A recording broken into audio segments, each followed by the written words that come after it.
All right. Well, welcome to another episode of Flip Your Friday. I'm your host, Wynn Silberman. This is my co-host, Casey LeBlanc. And I got to tell you, we have a very special guest in Veronika Mulder today. Thank you very much for being here. We really appreciate it. Thank you. It's an honor to be here. Yeah. So, Casey, just a little background. I know you did a little research on her, but, the first thing I'd like to say is that, Veronika, you founded White Ribbon Foundation, right? In the U.S. In the USA. Let's just jump right into stuff because I hate having to, just kind of scurry on along. Let's just jump right in. Like what? Into our new digs. I mean, yeah, come on. Okay, no long intros. Yeah, no long intros. We're not doing a long intro, but I mean, come on. We're doing a new set with new pillows and stuff. Exactly. No, nothing. What is White Ribbon? What is White Ribbon? Really I'm just getting into it. I'm tired of intros. Like, it's fine. She's going to be special. We're going to have fun. Let's go. We'll have a lot of subjects. Okay, yeah. Besides that. Yeah. So the White Ribbon campaign is the largest in the world male initiative against domestic violence towards women and girls. So I did not found this movement. It was founded 32 years ago in Canada, in Toronto. Wow. And it became so popular because it's a grassroots campaign, so anyone can join. So now we have 63 offices around the world, and I co-founded the American chapter and the Ukrainian chapter. Since I'm Ukrainian, I'm a former CEO of White Ribbon in Ukraine and the co-founder. That's really, really interesting. And I'm going to dig right into something that's even more fascinating, which is how we met, Casey. I'm just going to be really honest. It's not Tinder. It's not anything fun. Okay. Not Raya. Yeah. Quite frankly, I got asked by a very powerful friend of mine, businessman, who always sees business opportunity. He happened to own a lumberyard in a particular country that we don't have to disclose. But he called me and said, listen, I want to get a hold of President Zelensky. And I was like, okay. He's like, you know how to do things. You know how to connect. You're always a connector. You'll find a way. Just find a way to get me. I want to get a hold of Zelensky because I want to help rebuild Ukraine.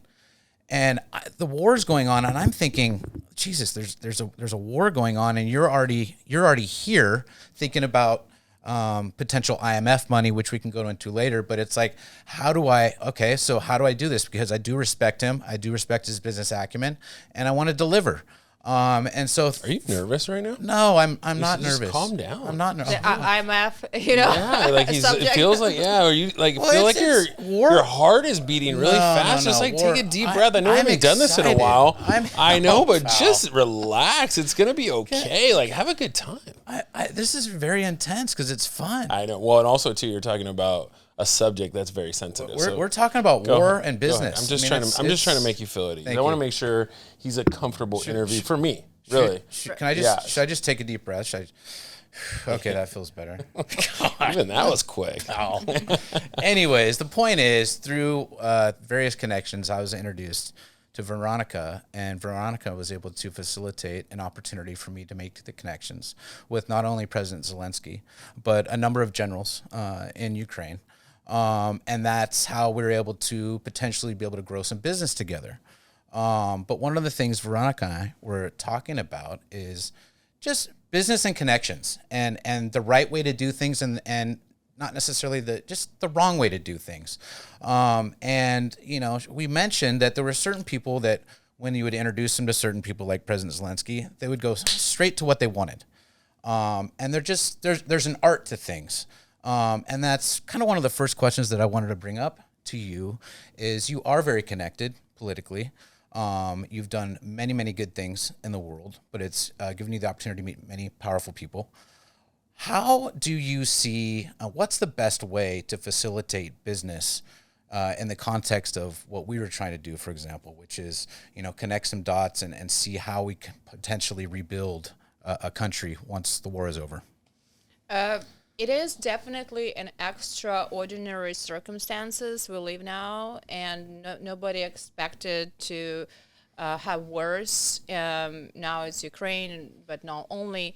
So in this extraordinary situation, I think that all the network and all the connections and all the opportunities that can help to the country in such a situation will work and should be utilized.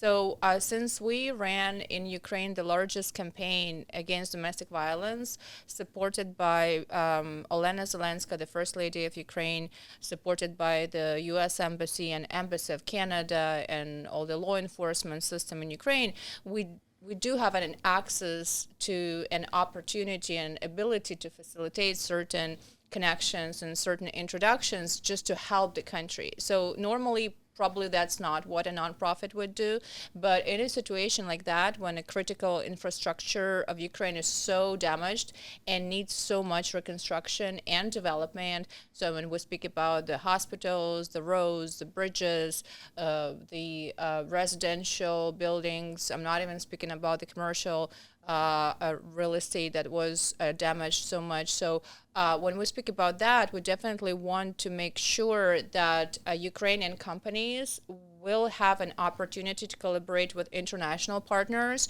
who can step in with investments, with their experiences. As Wynn was telling, his friends have great experience in rebuilding the critical infrastructure that includes bridges and includes roads. So that kind of experience is needed in Ukraine, and definitely the opportunity is there in terms of, like, from one side helping people and helping the country, but from the other side to bring international business players to the Ukrainian market and to during the times that when a country is in need. So that brings up an interesting point. How do you even get into that arena? Meaning, how do you create political clout, or how do you work your way up to, shaking hands with the president of Ukraine? The thing that it's non-political.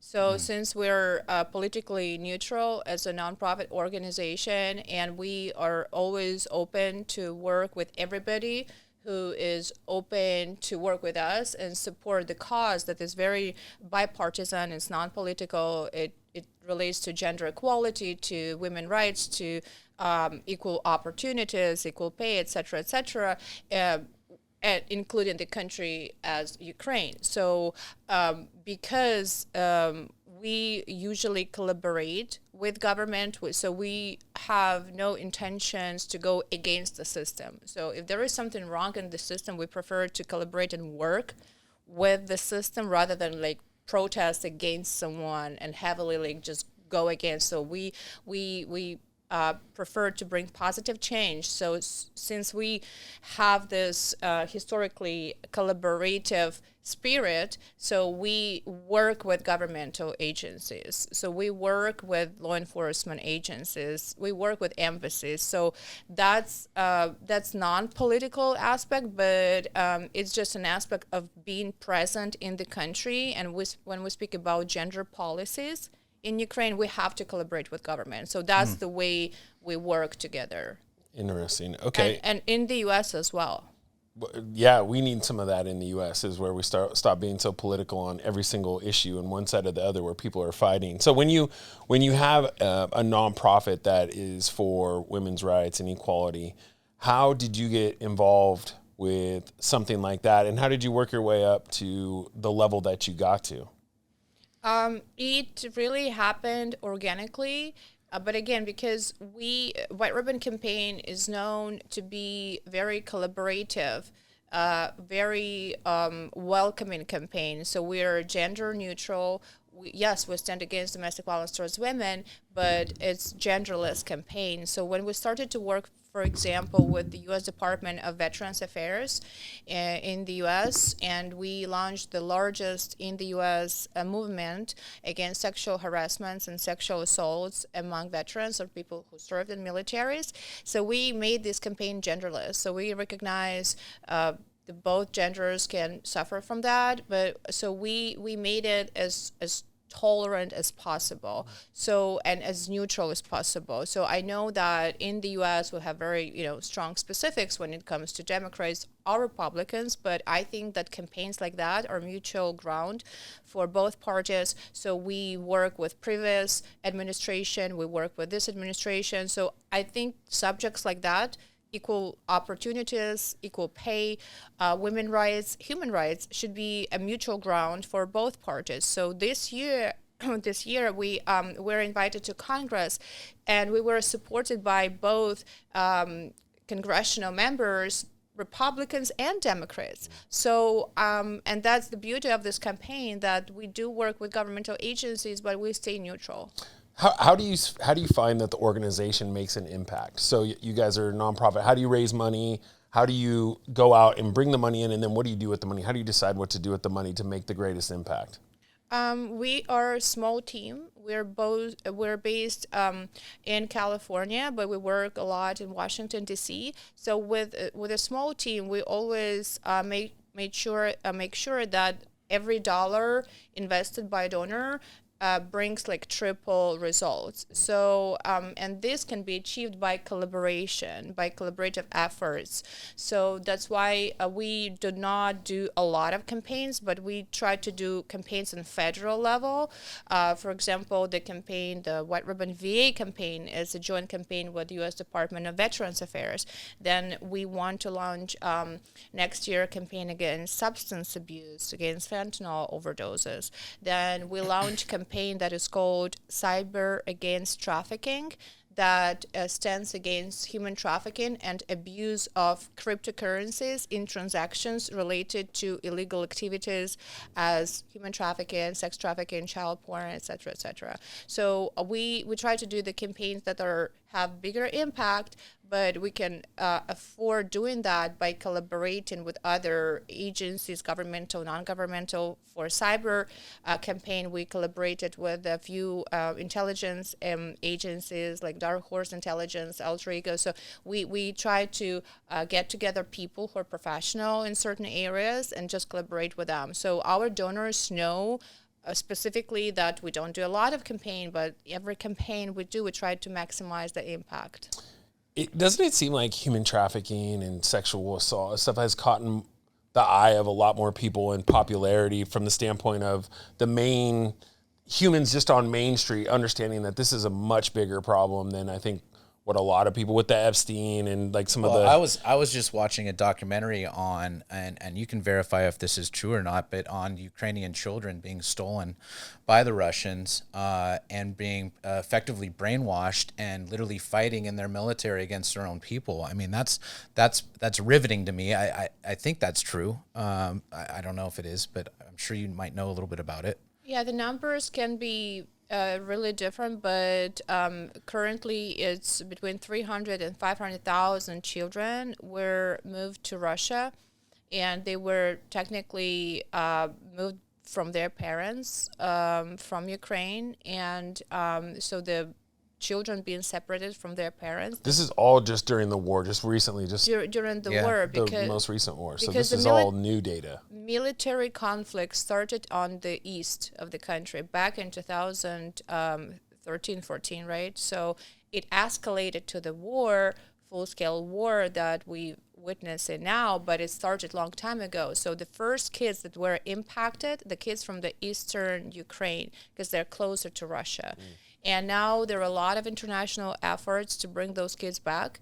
And this is one of the most painful, most sensitive subject. Then about the human trafficking, the data related to cyber security and cryptocurrencies shows that countries like Emirates, where the use of cryptocurrencies became so widespread and the regulations are not as strict as in America, that human traffickers using cryptocurrencies a lot in countries like UAE.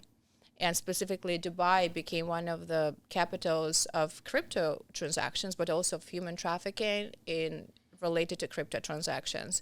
And as we all know, for example, the CEO of Binance was charged with criminal investigation. So, but the positive thing is that the crypto exchanges like Binance, they hold the data and the transactions that should be anonymous in a crypto world are not actually anonymous. That's the beauty of blockchain, right? I mean, it's basically it's a ledger that everybody can see. Right.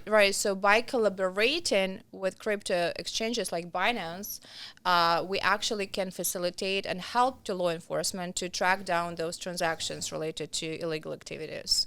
So let me ask you a question. So you're biting off a lot. What you've just mentioned over the last couple of minutes, you guys are tackling huge issues. So what is your role within the organization, and walk me through maybe like a day-to-day? Like what do you do as part of the role when there's so many different things that you just described?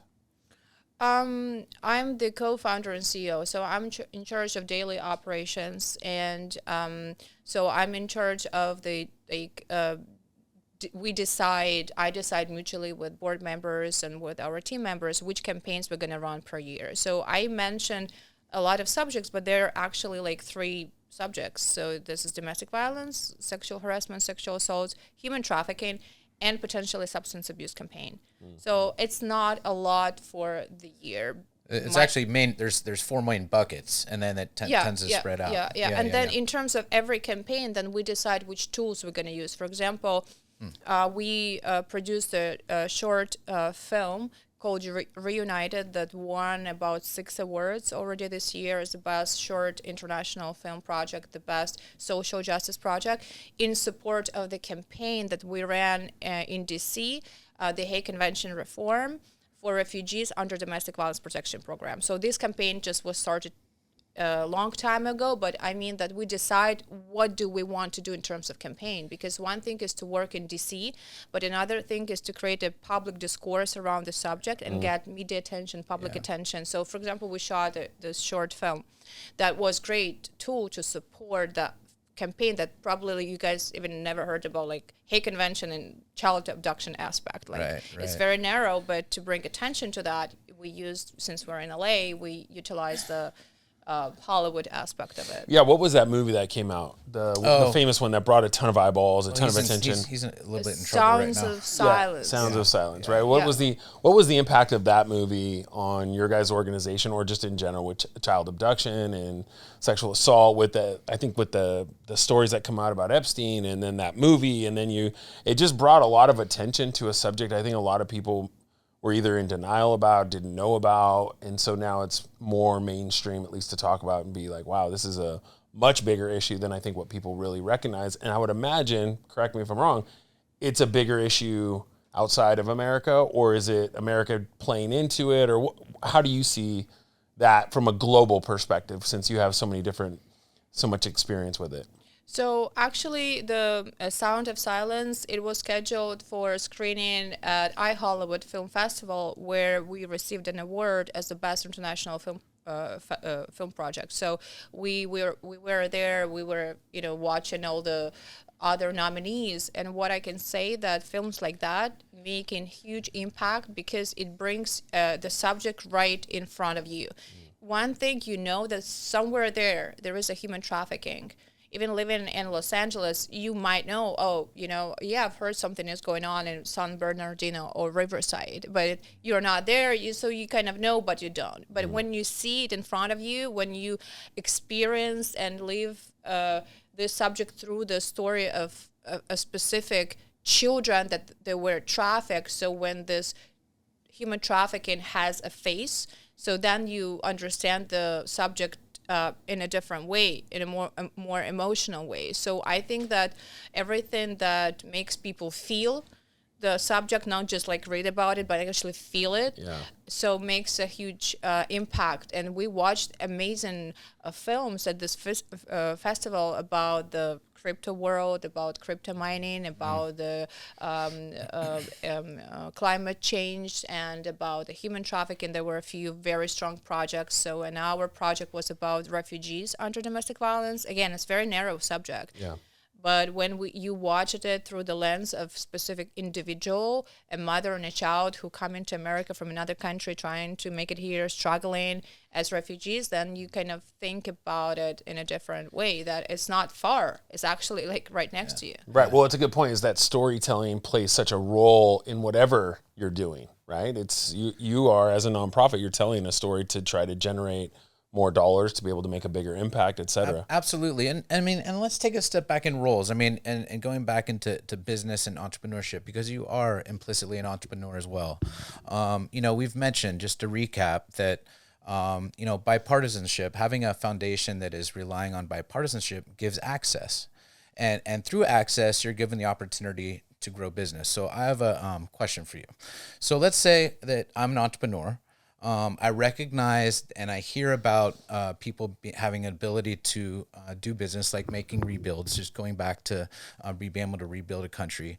If I were to call you and get in contact with you and have absolutely zero idea of how to accomplish anything, but want to try my luck at, if you want to call it luck, at trying to grow business through this connection, what would you do? What would you consult? How would you teach someone, or what would you recommend that entrepreneur do to try to engage and succeed in any campaign? Let's just say I have a lumber company, for example, and I want to try to see if I can get my lumber company to be contributing over there.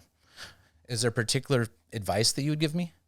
I would say that if we speak specifically about Ukraine, right? I mean, every business often starts with like-minded people coming together and brainstorming, but there is something that unites these people. So, for example, if to speak about the nonprofit is one of the avenues. So our donors are everybody from the business world, but they're supporting us because they have something in common. They believe in certain values. So I think that step number one, understand that there is a network of like-minded people, and among this network, there are people who understand that the country like Ukraine needs the infrastructure to be rebuilt and to be developed, because the war will be over. It's not a matter of if, it's just a matter of when. So when the war will be over, the next step that is happening now is how to help the country to get back to normal life, how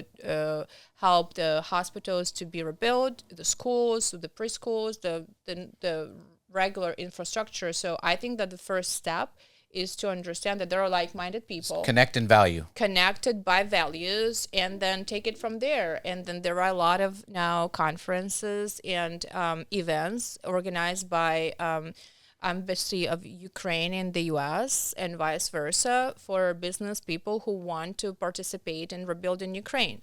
So, and the way you can get information there, you can get information through our foundation. So, since we do work with U.S. Embassy in Ukraine and vice versa. So you are facilitating networking, right? Casey, I mean, look, I think that it's a cross-section of business. I think networking in any business is very important. Is there anything that you do in particular that helps facilitate networking for you?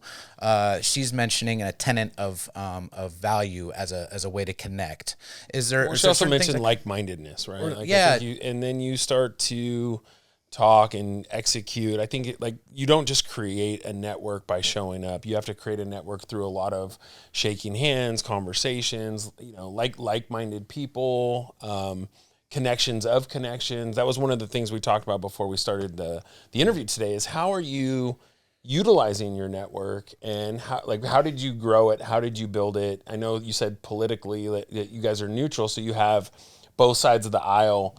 That helps, right? If you don't have to take a stance and you can be right down the middle. My business is very much the same. We're not picking winners and losers. We're a neutral third party. And through that, we're able to garner a lot of relationships, and that helps. Right. What does your network mean to you? For me, it's my business. Our network is our people is our business. Without that, in the service industry, we're nothing. Right. I would imagine that could transcribe to any business almost anywhere. But do you have an opinion on that as far as what that means to you with relationships, people, and network? I think that in our modern world and the speed that we live in, that relations and communications is number one. And for example, I don't do only nonprofit. I have also for-profit business, and I was telling to we'll get into it. earlier about the cybersecurity company that I became a part of, but it was born as a volunteering initiative in Ukraine. So because our office in Ukraine, our team members volunteered a lot, and one of the volunteering direction was to help international communication between the cyber teams. And because Cyber Army in Ukraine is a name, but it's actually collective efforts of like-minded people, of like-minded companies in cyber, in artificial intelligence, in special military technologies. They volunteer and give back a lot to Ukraine, and they're located internationally, but they have Ukrainian like roots or co-founders or team members. So from doing that, then we move to the next step. We understand that we can bring that experience to the U.S. and its alliance, and we formed a Ukrainian-owned, women-owned company here in Orange County, in California. And this year, we were invited to present our company in Pentagon. We were mostly speaking about lessons learned in Ukraine, and we were speaking about emergent and disruptive technologies. Give me an example of what that means. A disruptive technology, or what are you speaking of? We speak about the UAS and counter-UAS technologies, the anti-jammers, and a lot of dynamic technologies that are very fast-growing in Ukraine, because the Russian side and the Iranians, they are sending a lot of new drones to Ukraine, so Ukrainian side needs to be really dynamic and reacting fast to new technologies. And those lessons are battlefield-born, battlefield-proven. So technically, we bring battlefield-proven technology to the U.S., so U.S. can utilize it internationally, not just for America. Will you rank, since you have a cybersecurity background, give us an idea of ranking, like, and maybe give it a 1 to 100 scale as far as a grade? China, Russia, Ukraine, U.S. How far advanced are these countries that in the cyber world and into, we just had a company in our space that is a multi-billion-dollar company that completely shut it down. The idea that that's even possible to me is so wild. So from a cybersecurity standpoint, like, where does the U.S. rank? Where does Ukraine rank? Russia, China, some of these big ones where you see a lot of activity from a cyber attack standpoint. Where do you see the world from that perspective? So as a part of cybersecurity company, I do not have a formal IT or military background. So my role in the company is facilitating the connections and networking. Oh, okay. Yeah. But I can give a good example. So when everybody saw the attack that happened in Israel, so besides the kinetic attack, the physical terrorism, there was also cyber attack on Israel. And actually, Israel is one of the countries that being attacked the most per second. And when you see the list of attackers, those hackers groups, they are a lot Iranians and Russians. Wow. So in cyber world, you cannot disregard the potential and abilities and knowledge of Russia, and plus countries like Russian alliance and countries like India, known for a long time for a strong IT specialists in big amounts. So, but that's a very bad tendency in the world to be. The world is getting so bipolar, So we have America, the good guys, and Ukraine included, and then we have Russia. Iran and terrorist groups and hackers groups, so the bad guys. And I think it's the worst tendency because the world becoming too black and white. So I think that the way to eliminate it is to bring more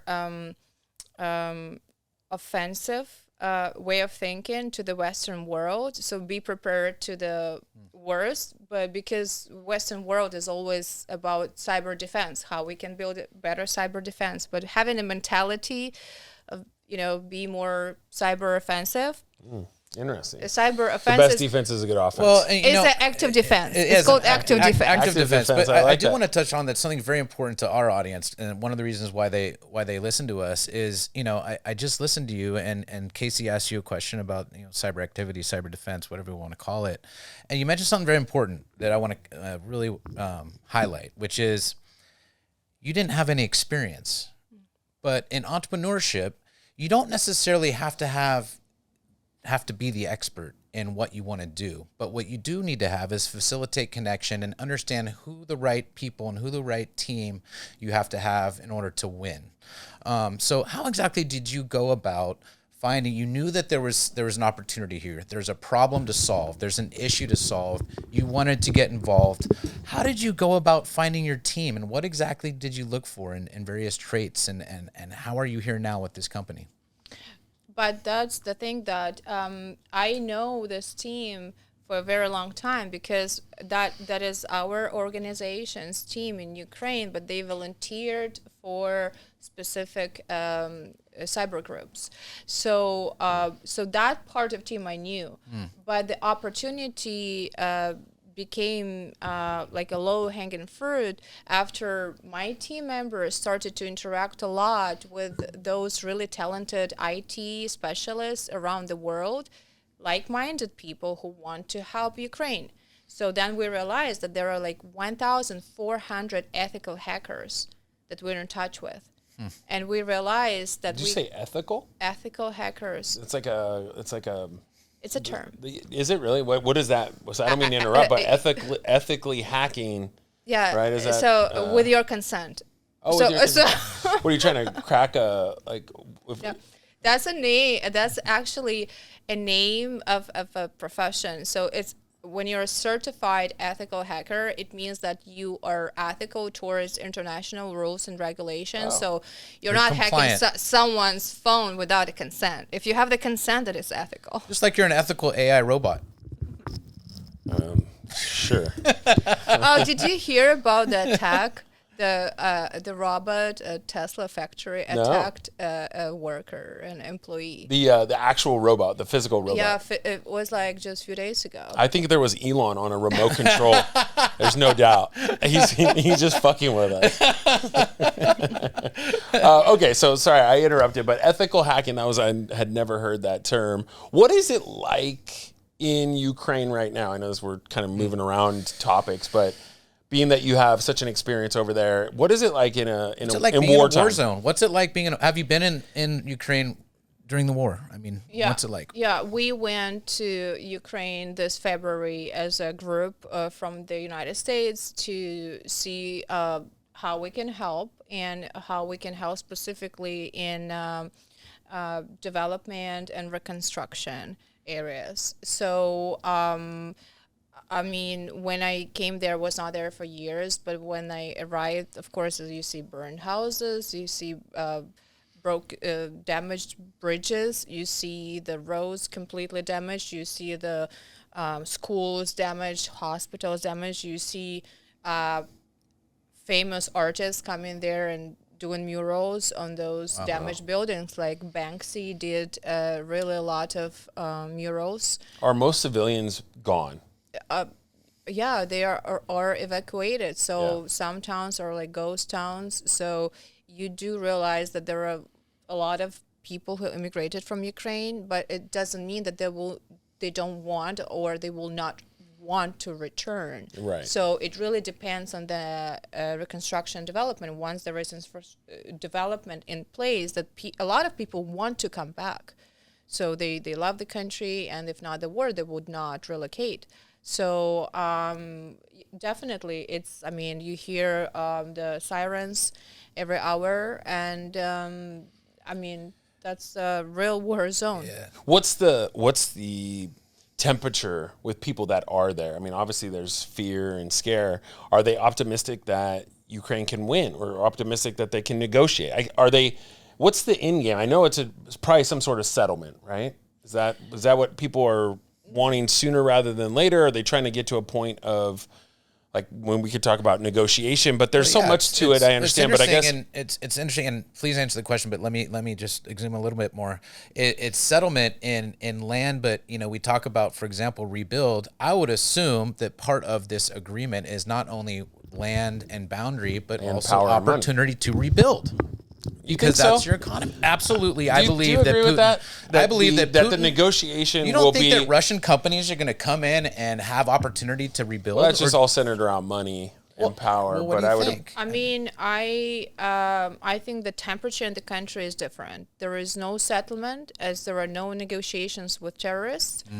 There is no settlement mentality. So the world saw that probably finally that like Russians, Ukrainians, Belarusians, Polish people, Hungarian people, we're different people. We have different mentality. We have different background. We came from the different same culture part of the world, but the fact that Germany is next to France doesn't make German people French. Right. Yeah. So we are built different. We are freedom fighters, and we do not break. We bend, but then we fight back. So there is no settlement, no negotiations about the land part, because Ukraine is independent country. It's independent state historically since 5th century, and it will stay so. So even with the war, Ukraine is still there, and the United States stepped in heavily, and as well as UK, as well as all the civilized world.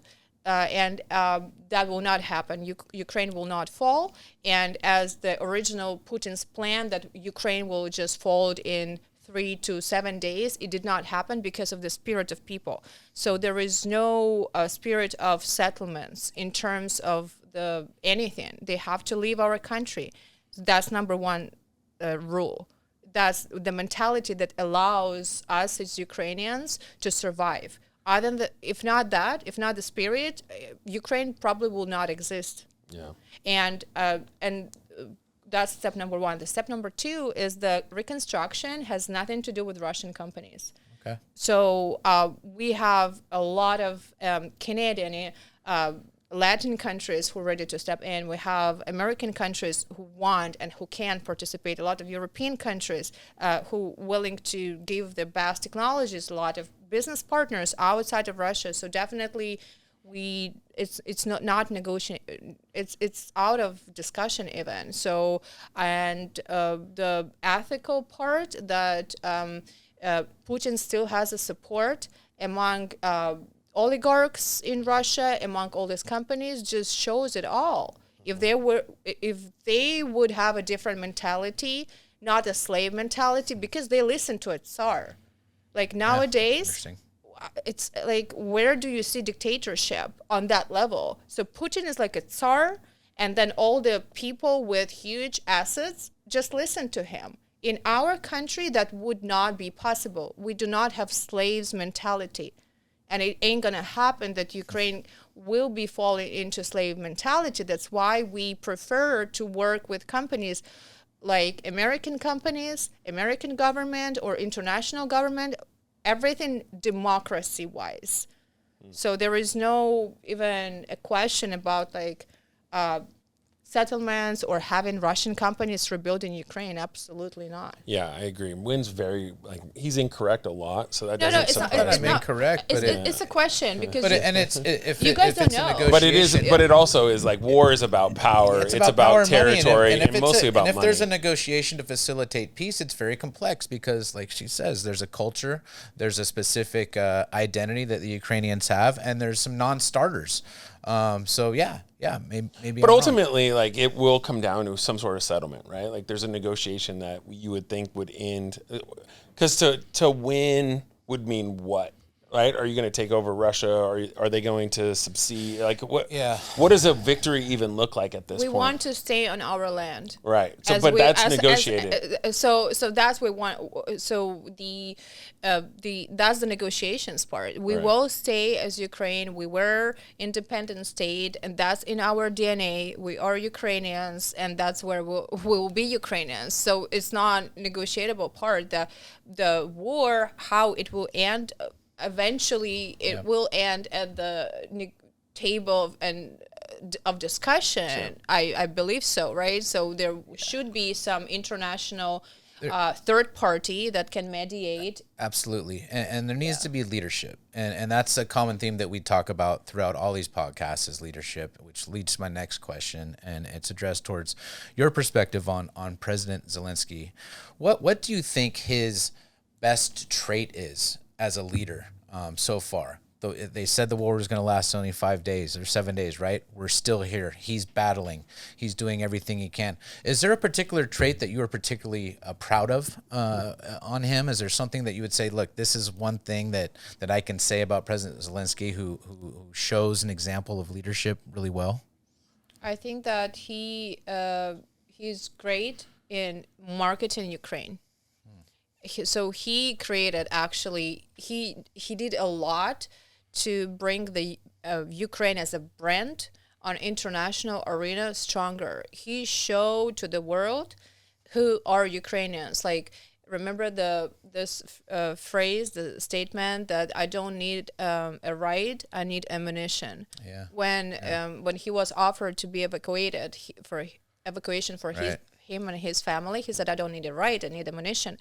So, and by the way, Banksy put that as a part of mural. So I think that the spirit, remember, he's an actor. Yeah, that's fascinating. He's one of our leaders was an actor in Ronald Reagan. Professionally, he's a producer and an actor. So his ability to deliver the speech, the level of professionalism, being an actor, I think that also helped a lot to articulate and verbalize the message that was needed to be delivered to international community. Yeah. Well, let me ask you a question. You're a CEO. At some level, you're needing to deliver the same type of message depending upon who the audience is. But right, how do you prepare for something like that? How do you prepare to talk to the political people on both sides of the aisle when you're either raising money or getting your message across? You were at the Pentagon. What goes into? So you're presenting, right? You're presenting. Zelensky's presenting. CEOs present all the time. People are presenting all the time. People are acting to some level all the time. Right. How do you get into character? How do you present? How are you portraying the message correctly to get the most reward or ROI at whatever given stage that you're on? I think that, there is a saying that don't try to play someone else's role because everybody else are taken except you. So just being real, authentic, I think. Yeah. So being authentic and bring your experience, your unique experience that only you've been through to other people, and then speaking through your heart, from your heart. It's also very, I think, important because, again, nowadays there are so many technologies. We have access to any information, but what makes you unique is your experience. So when you speak from your heart and when you deliver professionally your message, but through your personal experience, and when you touch people's hearts, that would brings you to a different level. Because even like this year, we had a White Ribbon Day in Congress, and it was supported by a few congresswomen. For example, Debbie Dingell, she's been in Congress forever. I knew she is a prominent advocate for women's rights, but I never knew she is a domestic violence survivor. I never knew she had to hide in closet during all her childhood because her father was a drug addict. Wow. And she'd been through horrible domestic violence situation in households. She had to hide in closet together with her sisters. And when you hear that story told by a congresswoman with her experience, then you understand that even how it doesn't matter how high you are, you're still human, driven by your personal experience. So if she was able to speak at our event and tell us how she was hiding in a closet with her sisters and she is a survivor because she didn't know if she would make it through the night when she was a child. That is just for me, the epitome of rapport and how you facilitate connection right there. Shared human experience will implicitly connect two people and make them feel a certain way to go deeper and see how they can help each other. For me, that's business. That's one of the definitions I have is how you grow business is build rapport. Well, how do you build rapport?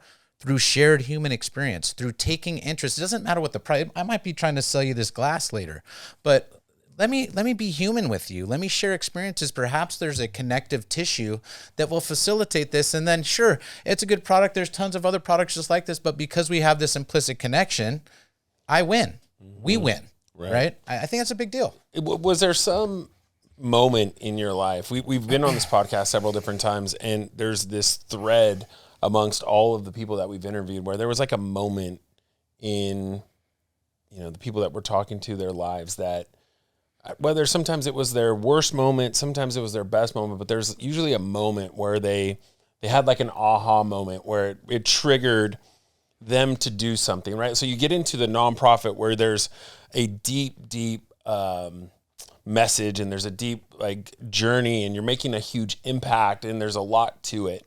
Was there something in your life that brought you to that stage, or got you interested in it to try to make a difference?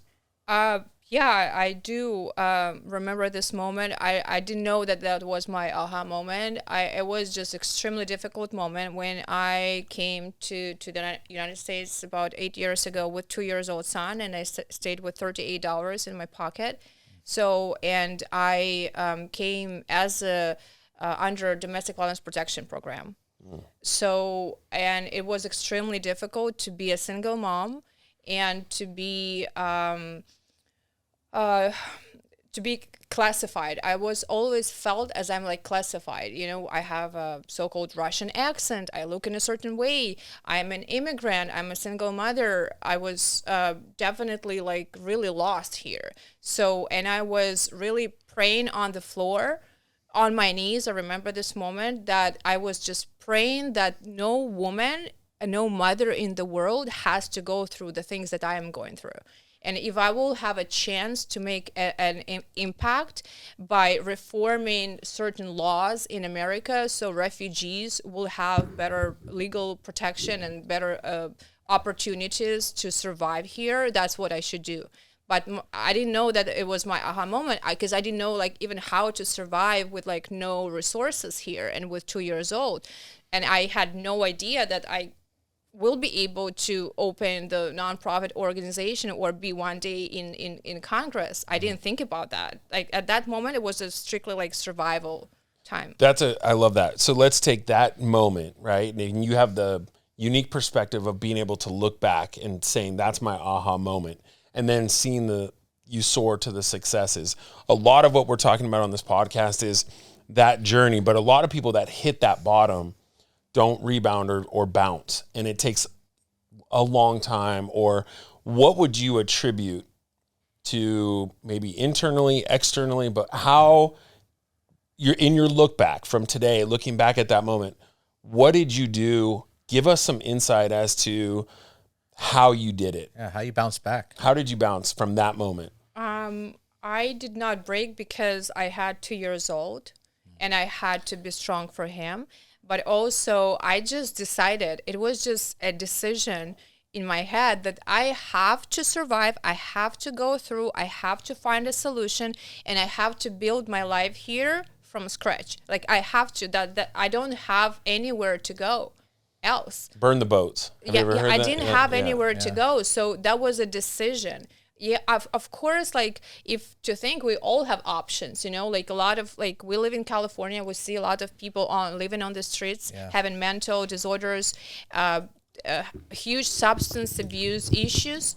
So do these people have chances or options? I'm thinking about it a lot. When you drive through downtown and you see so many homeless people, you think, do they have a choice?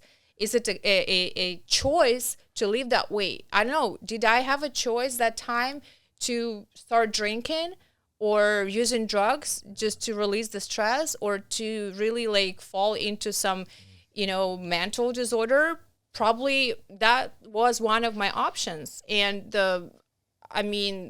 people under stress act differently. Yeah. But I just decided to, get it together and just do my best. It sounds like one of the most important traits that she's sharing with us is the power of love. Quite frankly, the love for your son, facilitated your desire and resiliency to survive. And I think that's part of it. I would challenge that in some degree, because I think there's a lot of people, to your point, that love their kid, but they don't decide to do it. They just choose alcohol. They choose shortcuts. They choose right. There's a lot of people there's the disease component of it, though. But there's also the easy button in life, right? But what I can attribute it to also to upbringing. So I was doing sports professionally since I was like 7 years old.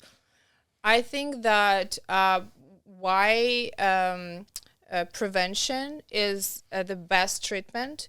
Because when you are having some positive experience as a child, for example, it can be anything. It can be like in my life it was ping pong, but it was. You played professional ping pong? Yeah, I did. Ping pong. Do you have a ping pong table? That is phenomenal. Can we scrap this whole thing? That was not on my bingo card. That is awesome. I had no idea. Are you left-handed or right-handed? Right-handed. Shit. So is there any doubt in your mind if you could beat both of us? I mean, depends how good you are, but usually I do beat almost everyone. So amateurs. You're still good. We need to find a table. We are definitely. we need to find a table. We're almost amateurs at everything that we do. Ping pong not excluded. Wow. Okay. So that was. Yeah. We went from your low moment to you being a professional ping pong player. That's awesome. We are ping ponging around this conversation. Yeah. I'm sorry. That's that so was good. Phenomenal. That's awesome. That's awesome. Wow. Now I want to play. Not expecting that. Okay. But you see, it gave you an encouragement, and like a ping pong. Sports reinforces things. Sports. It brings some energy in, and you feel just imagine how good you're going to feel when you whoop his ass on the table. Well, that's a good. But to your point, though, I think I could hold my own. But that's not the point. But the point is like dealing with losing, dealing with adversity, dealing with when you learn those things at 7 years old, that translates to how you react in moments of stress or despair. Because I was since 7 years old, I was at the sport camps by myself in summer, spending 1-2 months by myself, just training a lot. Then it was a track and field athletics. But what I was just thinking, when I was going through the hard moment, I started to work out more. I just started to get it together, and probably that came from childhood, I think. Yeah. Fascinating. We have a saying, and I want to bring it up because I think it's such an important point, and I feel like it's missed on so many people. We have this saying, and one of our old dear friends came up with it, and it's, I decide. And we joke about it a lot, but you brought it up. It is, I decide. I decided to do something. I made this decision. I willed it to happen, and I did. So we joke around about it too, because people oftentimes get stuck in minutia. There's so many, dating. There's so many options. I'm not going to decide. There's so many, there's so many easy way outs to go drink or drugs or, go have fun and stuff like that. But the actual point of I'm at my absolute low and I'm deciding that this is not going to be my finish line. Right? People don't do that. They wallow in self-pity. They wallow in all of the negativity, and they don't make a decision to actually get up. But the thing is, I was just, when I was driving to your podcast, I was listening to audiobook, the only book that Steve Jobs had on his iPod. I don't know, you guys, if you know. So this is autobiography of a Yogananda. So it's a yogi's autobiography. You know this fellowship in LA, when you drive to Malibu, there is a fellowship, a beautiful sanctuary where all the religions Baha'i? Is it Baha'i? No, it looks like as a park, beautiful park where all the religions come together. So it was founded by Yogananda, and that the book I was listening to. So, and he speaks about mind over matter, mind over money, mind over problems. The mind comes first. So the way the yogis manifest in everything is through first calming your mind, and then your mind generates everything. So the power of mind is incredible, and it is a matter of decision. But then that's why the mental health, I think, today should be so important, and so it should be really like taken care of like more, I think, in nowadays lives, because this is the starting point. Mind over everything in your life. So let's talk about that, because I think I think you're absolutely right. What do you do to keep your mind right? I meditate. How long? I'm always curious on how people. I can meditate up to an hour. Really? Just complete silence, or do you do guided, or? No, just I like silence. I have this since childhood. Wow. Because in my childhood, as a child, I experienced a lot of stress. Our father left us early, and I don't know how, but I was meditating since I was probably like 6, 7. Untaught, untrained. It just happened naturally. I was just closing my eyes and imagining the completely dark space, and that's how I was calming myself at home. Wow. When I was listening to everything was going on in the household. So, and I just then the healthy sleep is very important. Yep. So a lot of successful people, you cannot get a hold of them after 8 p.m. for a reason that they taken their time to prepare for sleep and like really go to sleep early. Wake up early. Like that's why I keep apologizing to you when I don't answer my calls after 8. It's exactly what she's talking about. Do you track your sleep? I do not. You do not. Do you track the time that you're asleep? Is there a certain number that or is it just very natural? I organically fall asleep and I organically wake up. I have the superpower. I can fall asleep like everywhere. Like on this sofa. Like okay, the real trick is, can you fall asleep and still beat Wynn at ping pong? I think that's I would say power nap. Absolutely. Minus 125. Yeah, absolutely. He just had a child and he hasn't slept in 4 weeks. Yeah, so. I have it. Yeah. Oh, congrats. Yeah, thank you. Wow. Yeah, I haven't slept. Oh, you didn't tell me. I told you about cybersecurity company and he didn't tell me. Well, we didn't have time yet. Yeah, we've covered a lot. We've covered a lot of topics for sure. So, okay, so there's sleep, meditation, food. What you ingest. I just don't eat. I just don't want to. After like 7-ish, 8-ish, often I just eat really little, and then I eat next time. I eat like around 11 a.m. So it's like fasting. So that window, the intermittent fasting. The fasting, the intermittent awesome. fasting. That's great. A lot of water, good liquids. If you can, no alcohol, because I was just listening to so many programs. You almost had me. Oh my God. I was almost sold on all of the tips and tricks, and then you got to that one. I'm like, I was listening, on TikTok to this video about like how actually FSB, the Russian FSB, that they did trainings for their agents, and they explained them why they should not drink, because the neuron in the brain, they shrink. Yeah. That makes a lot of sense. Shrinkage. So I think that if you can avoid alcohol, or that's good. Well, okay. We'll have to work on that. There's other things out there, Case. Yeah. I mean, for the most part. There's other things out there. You should try Okay. some. I have some things for you. Oh, Jesus. Yeah. I don't trust anything this guy gives me. I mean, we're in California. There's a huge menu of things to try. There it is. So you are nonprofit, and then you said you had several businesses. Or is there any other ones that you do? And so you have cybersecurity, the nonprofit? Just smaller business. Are there any passion projects aside from work that just personally that you're interested in, that outside of all the different things? I'm not sure you fit all of this in 24 hours, but I guess it's no alcohol and some sleep. But, but are there any other passion projects personally that you do that in your spare time, or is there? Passion projects. I mean, I love to dance ballet. Wow. I'm fascinated by the whole culture of like classic ballet, the pointy shoes, the whole culture of training. So when I have time, I go to ballet school. That's very cool. That's really cool. So really cool. do you have the same thing as Steve Jobs, where you only listen to one book, or do you break it up into multiple books? Are there any? No, I love listening to audiobooks. Okay. I don't read much, to be perfectly honest, because I think we just don't really have time to sit with a book and read. Sure. So when I do something, I listen all the time to audiobooks. Yeah. Yeah. Do you have a favorite or one or two that you could share that for anyone listening? I've listened to very interesting one, Power of Myth by Joseph Campbell. Joseph Campbell. Yeah, Joseph Campbell. That's my favorite book. It is. Yeah. It is. Are you serious? He's a comparative. So this delves into different things. I majored in religion.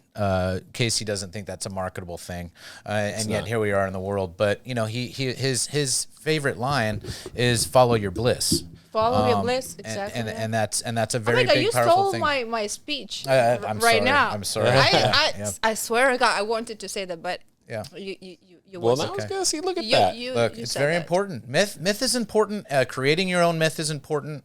It will bring community together, and instead of having various religions having their rules, if you could just recognize that, a lot of good things can change the world. But we don't need to get into that today, Casey. But just know that we also agree on that religion's a thing and it's important. Oh, I didn't argue that. I'm not sure what creating your own myth is very important. Studying we don't need to get Northwestern into that. does, we don't need to get into that. And then one more book was about the surfing the reality.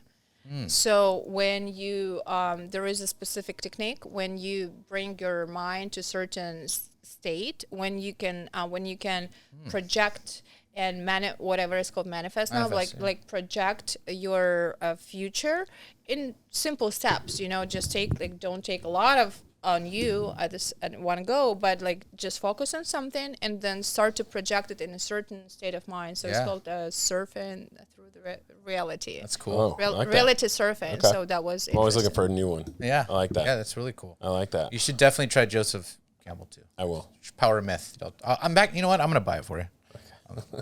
I'll take anything that you buy. Listen, I know we got to wrap it up here, but listen, I wanted to thank you for coming down here. I really appreciate it, man. We covered a ton of different things from your foundation to concepts of leadership to how to build rapport, to keeping healthy, and how to win on Fridays. And I think we did a great job. Yeah.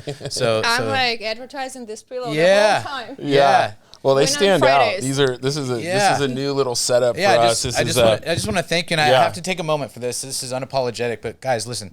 Look, we're back. It's fun. It's fun to be back here. We have Instagram. We have YouTube. We have all these channels. Download, like us, send us messages. Let us know if there's someone you'd like to have as a guest on here, and we're happy to try to facilitate that. And again, Veronika, thank you very, very much. And Veronika, this was awesome. We covered a lot. I think we dived into your personal, into the professional, but then giving us a glimpse into tips and tricks on how you execute and do so many different things. Thank you for being here. Thank you for being honest and open with us. That was a lot of fun. Thank you so much. Thank you. I'm honored to be here awesome. before the New Year's. Yeah, this is great. This is great. This is fun. Thank you. That was fun. All right. Awesome. Thank you.